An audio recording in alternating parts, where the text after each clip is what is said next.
Today, we're diving into something really profound. We're going to explore exactly how we, as humans, process complex hardships.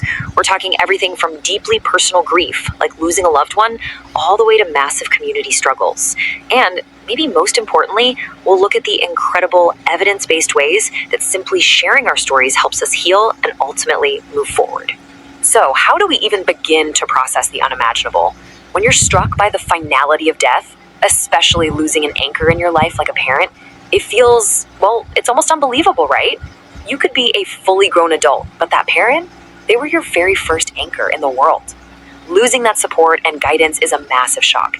It completely disorients you, leaving this unbelievable emptiness that, at first glance, just seems literally impossible to fill. Section 1. The weight of grief, navigating the finality of loss. There's this massive disconnect between how society views grief and what it actually feels like. Whether it was a sudden tragic loss or one following a long expected illness, the world kind of expects you to just bounce back. You get, 3 days of bereavement leave, maybe pad it with a few personal days, and then boom, you're expected to get right back to business. But honestly, if you've been there, you know that is rarely the reality of healing. Section 2. Navigating complex emotions. Validating your feelings.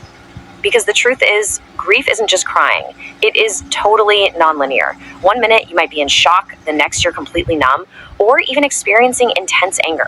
And hey, if your relationship with your parent was complicated or estranged, you might feel guilt over past interactions, or, and this is a tough one to admit, even a sense of relief that they're no longer suffering. It is absolutely vital that we validate those feelings.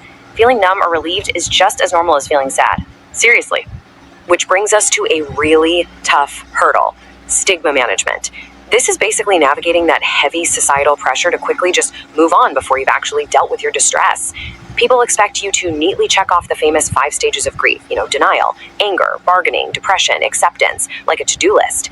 But reality check? There's no set timeline. Your feelings are going to bounce around without any warning. You absolutely have to give yourself permission to grieve at your own pace. Resist that urge to bury it before you're ready.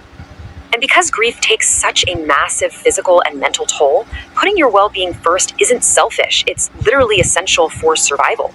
Think about these grounding routines, for instance. We're talking getting 7 to 9 hours of sleep, hydrating, actually eating nutritious meals even when your appetite is 0, and moving your body to try and lift your spirits. And crucially, talk to someone. Seeking out a therapist or calling the 988 Crisis Lifeline are incredibly powerful tools to help you manage this overwhelming time safely. Section 3. Healing through shared memories, connecting to the past. So how do we start bridging that gap? It starts with the stories we tell. Talking to loved ones, sharing memories, digging through old photographs, or even writing a letter to a lost parent to forgive past hurts. These things are deeply therapeutic. Now, I won't lie, it might feel incredibly painful at first, but often you'll find that the grief actually starts to ease up as the memories start flowing. It's a beautiful way to keep their memory alive while slowly releasing your own burden. Now, this brings us to a really fascinating realization.